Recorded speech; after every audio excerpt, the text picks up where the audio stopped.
क्या आपने कभी सोचा है कि आपके जीवन में घटित हर घटना के पीछे कोई ना कोई कारण होता है? क्या आपके विचारों और कर्मों का आपके जीवन पर असर पड़ता है? क्या आप जानते हैं कि हर एक कर्म, चाहे वह अच्छा हो या बुरा, उसका एक परिणाम होता है?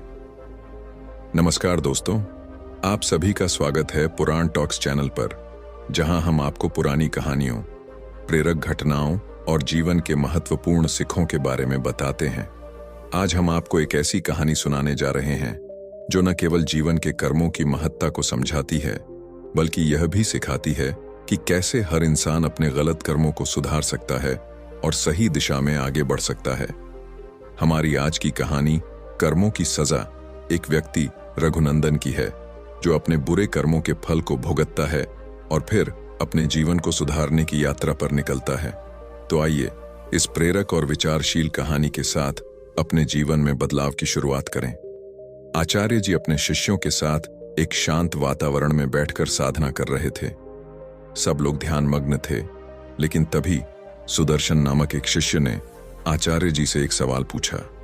उसने बड़े ही विनम्र स्वर में पूछा, आचार्य जी, कर्मों की सजा क्यों दी जाती है? क्या सच में कर्मों की सजा होती है? यह प्रश्न सुनकर आचार्य जी गहरे विचार में डूब गए। उन्हें यह सवाल बहुत महत्वपूर्ण लगा, क्योंकि यह जीवन के बहुत बड़े सत्य से जुड़ा हुआ था। आचार्य जी ने सुदर्शन के प्रश्न का उत्तर देने के लिए शिष्यों से कहा, सद्गति प्राप्त करने का सबसे अच्छा तरीका है कर्मों की समझ होना। तुम सब ध्यान से सुनो। मैं तुम्हें एक कहानी सुनाता हूं जो इस सवाल का उत्तर देने में मदद करेगी। रघुनंदन एक छोटे से गांव में रहता था, जहां लोग उसे एक चालाक और स्वार्थी व्यक्ति के रूप में जानते थे। वह कभी भी किसी का भला नहीं चाहता था, बल्कि अपने स्वार्थ के लिए किसी भी हद तक जा सकता था। उसका दिल काले विचारों से भरा हुआ था और उसका चेहरा हमेशा ताजगी से दूर, गहरे चिंता और घृणा से लदा हुआ था। उसका विश्वास था कि उसे दुनिया में अपने ही रास्ते पर चलकर सफलता प्राप्त करनी चाहिए, चाहे इसके लिए दूसरों को नुकसान क्यों न उठाना पड़े। रघुनंदन का मन हमेशा दूसरों के साथ बुरा करने का होता था। वह अपने साथियों से झगड़ा करता, उनके काम में रुकावट डालता और कभी किसी को खुश नहीं देखता था। जब भी वह किसी को गिरता हुआ देखता तो उसे खुशी होती, क्योंकि उसे लगता था कि इस तरह वह दूसरों से बेहतर है। वह अपने लिए सारा धन और सम्मान चाहता था, लेकिन इसके लिए उसे किसी की मदद की जरूरत नहीं थी। वह किसी भी कीमत पर अपने रास्ते में आने वाले किसी भी व्यक्ति को कुचलने में विश्वास रखता था। गांव में एक दिन ऐसा हुआ जब रघुनंदन ने एक व्यापारी से धोखाधड़ी की। व्यापारी ने उसे अच्छे पैसे दिए थे, लेकिन रघुनंदन ने उन पैसों को चुराकर उसे धोखा दिया। व्यापारी जब अपनी रकम वापस मांगने आया तो रघुनंदन ने उसे अपशब्द कहे और उसे जाने के लिए मजबूर किया। इस तरह से उसने कई लोगों से अपने फायदे के लिए छल किया, लेकिन हर बार वह अपनी चालाकी और फुर्ती से बच निकलता। लोग उसकी ये हरकतें जानते हुए भी कुछ नहीं कर पाते थे, क्योंकि वह बहुत होशियार था और हमेशा अपनी राह पर चलने में सफल होता था। रघुनंदन के इस बुरे व्यवहार का कोई अंत नहीं था। वह एक दिन किसी की जिंदगी से खेलता तो दूसरे दिन किसी और को नुकसान पहुंचाता। उसकी आंखों में किसी के लिए प्यार या दया का स्थान नहीं था। उसकी समझ में केवल एक ही बात थी, जो मैं चाहता हूं वही मुझे चाहिए, और अगर इसके लिए मुझे किसी को दुख पहुंचाना पड़े तो वह कोई बात नहीं। वह दूसरों के दर्द और तकलीफों को अपनी सफलता का रास्ता मानता था और यह उसे सुकून देता था। लेकिन रघुनंदन के अंदर एक अजीब सा भ्रम था। वह खुद को बड़ा समझता था, यह मानते हुए कि उसके पास सब कुछ है, पैसा, शक्ति और सफलता। वह सोचता था कि दुनिया में उसे कोई रोक नहीं सकता, क्योंकि वह जो भी करता था उसमें उसे जीत ही मिलती थी। लेकिन वह यह नहीं समझ पा रहा था कि हर एक गलत कदम और हर एक बुरा काम उसके जीवन में किसी न किसी रूप में लौट कर आता है। वह यह नहीं जानता था कि उसके बुरे कर्मों का कोई न कोई परिणाम जरूर होगा, भले ही वह उसे तत्काल न दिखे। रघुनंदन के मन में यह विश्वास था कि अगर वह अपनी चालाकियों से सबको हरा सकता है तो वह हमेशा विजेता रहेगा। लेकिन उसके दिल की गहराई में एक शून्यता थी जिसे वह कभी महसूस नहीं करता था। आत्मा में सुकून और शांति की कोई जगह नहीं थी। क्योंकि वह हमेशा दूसरों को चोट पहुंचाने में लगा रहता था। उसका आत्मविश्वास उसकी बुरी आदतों और विचारों पर आधारित था, और इसी कारण उसकी जिंदगी में कोई ठहराव या वास्तविक खुशी नहीं थी। समय बीतता गया और रघुनंदन ने अपने कर्मों के परिणामों के बारे में सोचा भी नहीं। वह अपनी ही दुनिया में खोया हुआ था, जहां सिर्फ उसे ही सब कुछ सही लगता था। रघुनंदन के जीवन में जिस तरह के बुरे कर्म और गलत फैसले थे, उनका फल अब उसे मिलने लगा था। उसने जितनी बार दूसरों को ठगा था, उनका असर अब उसकी जिंदगी पर पड़ने लगा। एक दिन गांव में एक व्यापारी आया जो रघुनंदन से ज्यादा समझदार था। इस व्यापारी ने रघुनंदन के सारे किए गए धोखाधड़ी के कामों को समझ लिया था और उसने तय किया कि अब रघुनंदन के साथ कुछ करना चाहिए। व्यापारी ने गांव के लोगों को रघुनंदन की असलियत बता दी। गांव वाले पहले तो रघुनंदन से डरते थे, लेकिन अब वे समझ गए थे कि रघुनंदन के साथ रहने का कोई फायदा नहीं। धीरे धीरे रघुनंदन के खिलाफ लोगों का गुस्सा और अविश्वास बढ़ता गया। पहले वह जिन लोगों को नुकसान पहुंचाता था, अब वे लोग भी उसका विरोध करने लगे। उसके पुराने दोस्त जो कभी उसकी मदद करते थे, अब उससे दूर होने लगे। रघुनंदन के पास अब कोई नहीं था। उसका आत्मविश्वास धीरे धीरे टूटने लगा, क्योंकि अब वह अकेला पड़ चुका था। उसके पाप और बुरे कर्मों का असर अब उसके जीवन के हर पहलू पर दिखने लगा। एक दिन जब रघुनंदन ने किसी व्यक्ति से धन की धोखाधड़ी की थी, तो वह व्यक्ति गुस्से में आकर गांव के मुख्य न्यायाधीश के पास चला गया। न्यायाधीश ने रघुनंदन को सबके सामने बुलाया और उसकी सारी करतूतों का हिसाब लिया। रघुनंदन को यह स्थिति बेहद अपमानजनक लगी, क्योंकि वह कभी नहीं सोचता था कि उसे कभी अपनी गलती का सामना करना पड़ेगा। रघुनंदन को पता नहीं था कि उसके कर्मों का हिसाब एक दिन उसे चुकाना ही पड़ेगा। वह जब अपनी गलती पर पर्दा डालने की कोशिश करता था, तब भी उसके खिलाफ सबूत इकट्ठा हो चुके थे। लोगों का गुस्सा और नाराजगी उसे घेरने लगी थी। पहले जिस समाज में उसे सम्मान मिलता था, अब वही समाज उसे नफरत और अवहेलना से देख रहा था। रघुनंदन को समझ में नहीं आ रहा था कि वह कहाँ गलत था। वह खुद को सही मानते हुए सोचता था कि उसने किसी के साथ गलत नहीं किया, लेकिन अब उसे यह एहसास हो रहा था कि उसके कर्म ही उसकी जिंदगी को अंधेरे में ले आए थे। अब उसका हर कदम असफलता की ओर बढ़ रहा था। एक दिन उसके पुराने दोस्त, जो कभी उसके सबसे करीब थे, ने उसे अकेला छोड़ दिया। वे समझ गए थे कि रघुनंदन अब कोई भला इंसान नहीं रहा और उनके लिए उसके साथ रहना सही नहीं था। इस दौरान रघुनंदन का स्वास्थ्य भी बिगड़ने लगा था। उसकी लगातार गलत आदतें और तनाव से वह शारीरिक और मानसिक रूप से कमजोर हो गया था। उसे नींद में भी डर और बेचैनी का एहसास होता था, क्योंकि वह जानता था कि अब उसकी सारी गलतियां उसका पीछा कर रही थीं। वह कभी भी अपनी स्थिति को सुधारने के बारे में नहीं सोचता था, लेकिन अब वह इस स्थिति को बदलने के लिए कुछ नहीं कर पा रहा था। रघुनंदन के जीवन में जितनी कठिनाइयां आईं, वह उसके अपने किए हुए कर्मों का परिणाम थीं। उसकी सारी खुशियां और सुख चुराने वाले बुरे कर्म अब उसे उसी रूप में वापस मिल रहे थे। उसे समझ में आ गया था कि उसकी सफलता का कोई आधार नहीं था, क्योंकि वह दूसरों के दुखों से खुश होता था। जब भी वह किसी को नीचा दिखाता था, वह सोचता था कि वह सफल हो रहा है, लेकिन वह यह नहीं जानता था कि हर कृत्य का एक परिणाम होता है। अब वह खुद ही उस परिणाम को भुगत रहा था। रघुनंदन की सजा का समय आ गया था। पहले जिस धन और सम्मान के लिए वह किसी भी हद तक जा सकता था, अब वही उसे खाली और मायूस कर चुका था। वह अब अकेला था। उसके पास न दोस्त थे, न रिश्ते और न ही कोई सम्मान। उसकी सारी दुनिया अब बिखर चुकी थी।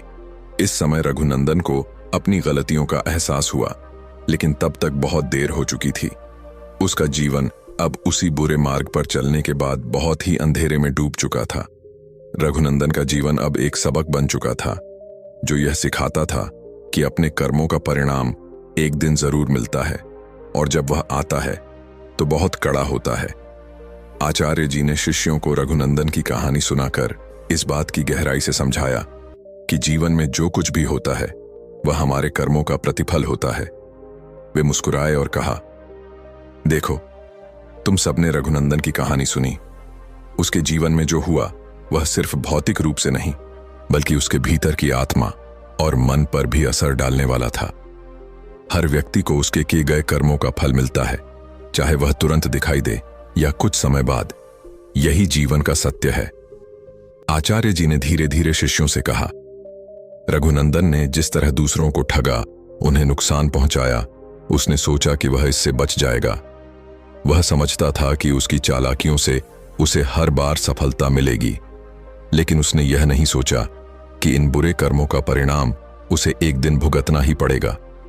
कर्मों की सजा सिर्फ बाहरी रूप से नहीं होती, बल्कि यह हमारे अंदर की शांति और संतोष को भी छीन लेती है। रघुनंदन ने खुद को तो खुश समझा, लेकिन अंदर से वह एक गहरी उदासी और अकेलेपन का सामना कर रहा था। आचार्य जी ने शिष्यों से कहा, तुम सब समझ सकते हो कि जब हम बुरे कर्म करते हैं तो हमारा आत्मविश्वास और मनोबल टूटता है, हमारी आत्मा में शांति का अभाव होता है और यह हमसे हमारे जीवन के वास्तविक सुख को छीन लेता है।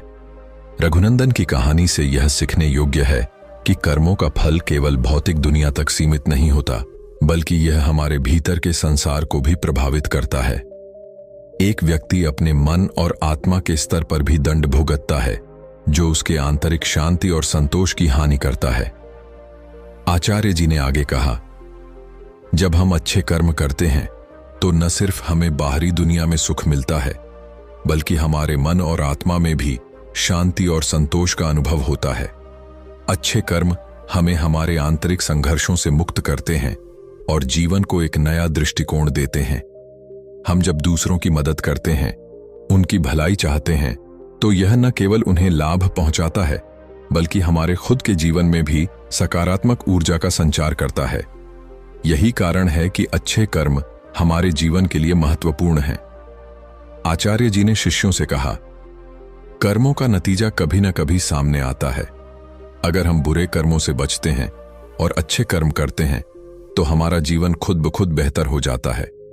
रघुनंदन का जीवन इसका उदाहरण है। उसने सोचा था कि बुरे कर्मों से वह अपने लक्ष्य को प्राप्त कर लेगा, लेकिन अंत में उसे वही कर्म उसे उसकी शांति और सुख से वंचित कर गए। इसीलिए हमेशा अच्छे कर्म करो, क्योंकि अच्छे कर्म ही जीवन में सच्चा सुख और शांति लाते हैं। आचार्य जी ने अपनी बात समाप्त करते हुए कहा, ध्यान रखो, जीवन में जो कुछ भी हम करते हैं उसका प्रतिफल हमें जरूर मिलता है। इसलिए हमें सदैव अच्छे कर्म करने चाहिए, ताकि हम न केवल इस दुनिया में बल्कि अपने भीतर भी शांति और संतोष का अनुभव कर सकें। शिष्यों ने ध्यान से सुना और उनके दिलों में आचार्य जी की बात गहरे तक समा गई। उन्हें अब यह समझ में आ गया था कि जीवन में हर कार्य का परिणाम होता है और वही परिणाम हमारे जीवन के रास्ते को तय करता है। रघुनंदन के जीवन में एक मोड़ आया जब उसे अपनी गलतियों का एहसास हुआ। उसकी सारी बुराई और स्वार्थी हरकतों का नतीजा अब उसे भुगतना पड़ा था। वह पूरी तरह से अकेला और बर्बाद हो चुका था, लेकिन अब वह महसूस कर रहा था कि उसने अपने जीवन के सबसे महत्वपूर्ण समय को गलत राह पर बिताया था। रघुनंदन को यह समझ में आ गया था कि उसे अब अपने जीवन को बदलने की आवश्यकता है। उसने ठान लिया कि वह अब अपने पुराने कर्मों को सुधारने की कोशिश करेगा, ताकि उसका जीवन सही दिशा में जाए।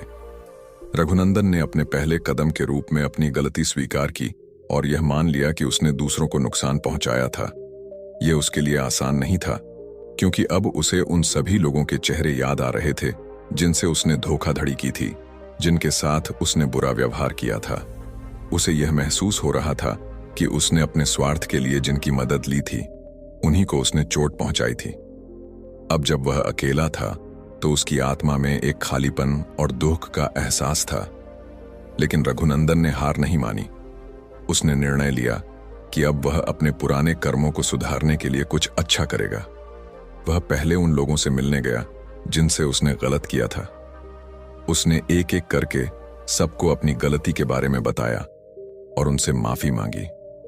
इस प्रक्रिया में उसे बहुत कठिनाई हुई, क्योंकि कुछ लोग अब भी उससे नफरत करते थे, लेकिन धीरे धीरे वह अपने काम में सफल होने लगा।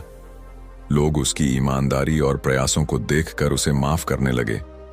रघुनंदन ने सोचा कि सिर्फ शब्दों से ही बदलाव नहीं आएगा, बल्कि उसे अपनी क्रियाओं से भी बदलाव लाना होगा। उसने तय किया कि वह अब सिर्फ अपने भले के बारे में नहीं सोचेगा, बल्कि दूसरों की मदद करेगा और समाज में अच्छाई फैलाने का प्रयास करेगा। वह गांव के गरीबों की मदद करने लगा, उनके लिए खाना, कपड़े और अन्य जरूरी सामान जुटाने लगा।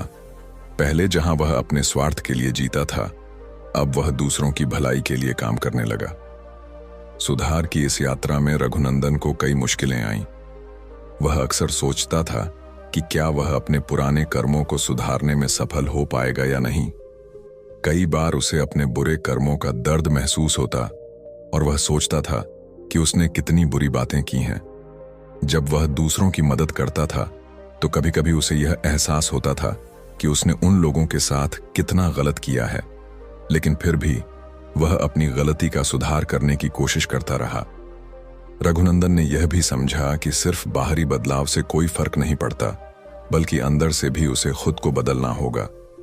वह धीरे धीरे आत्मनिरीक्षण करने लगा, अपने मन के गहरे कोनों में जाकर यह समझने की कोशिश करने लगा कि क्यों उसने पहले दूसरों को नुकसान पहुंचाया।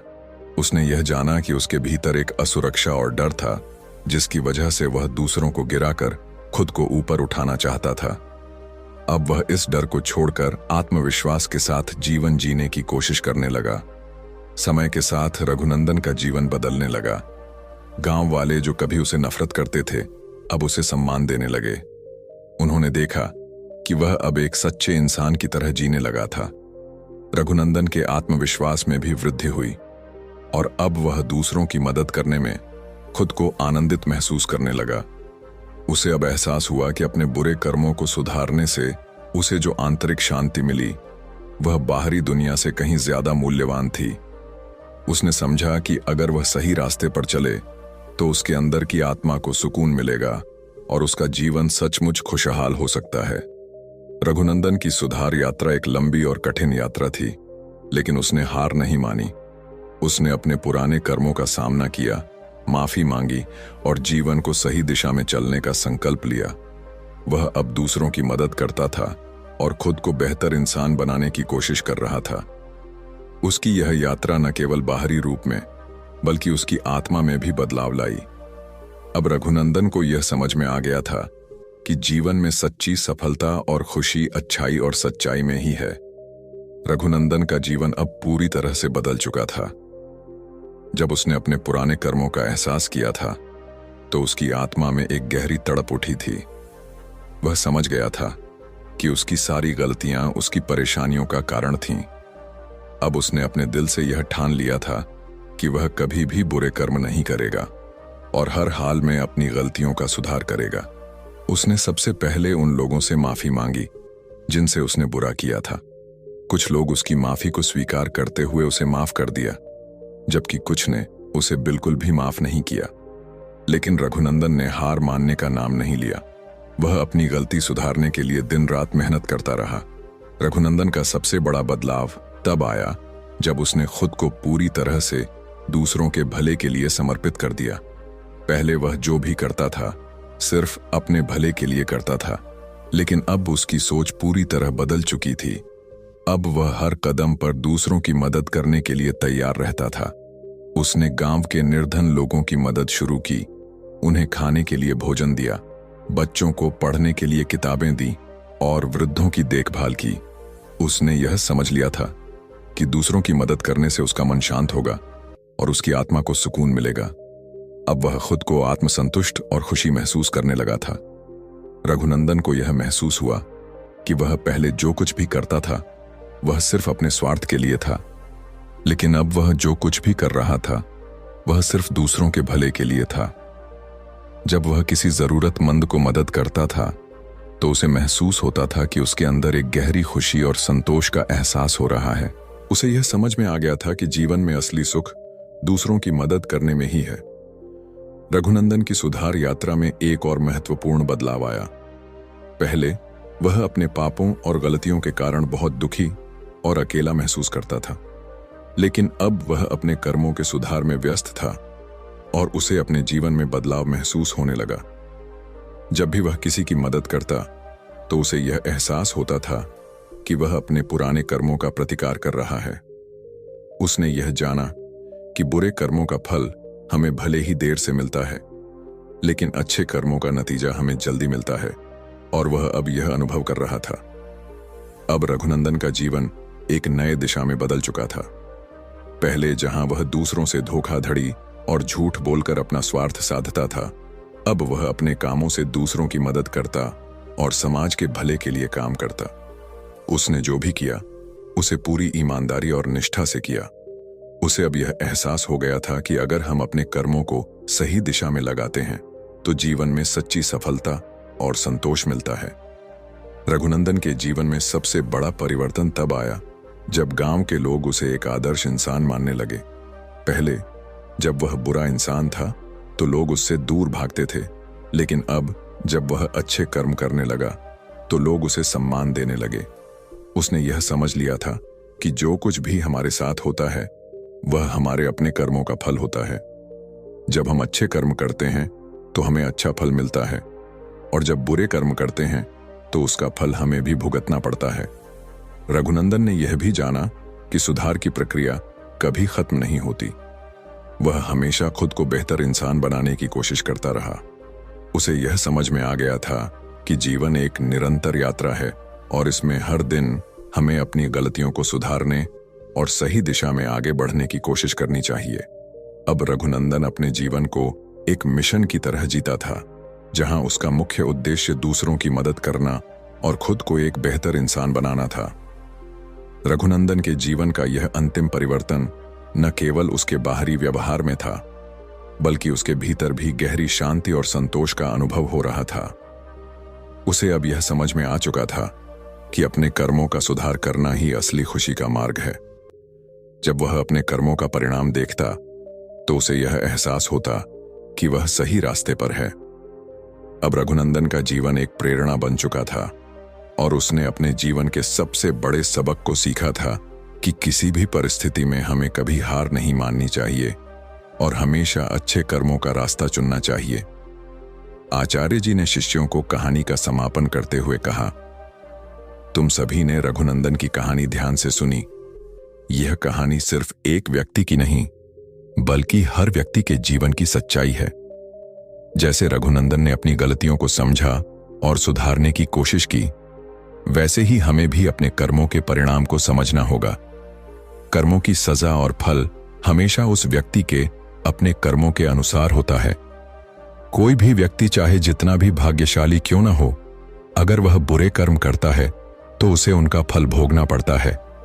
आचार्य जी ने गहरी सांस ली और फिर कहा, जीवन में अच्छे कर्मों से ही मन और आत्मा को सुख मिलता है।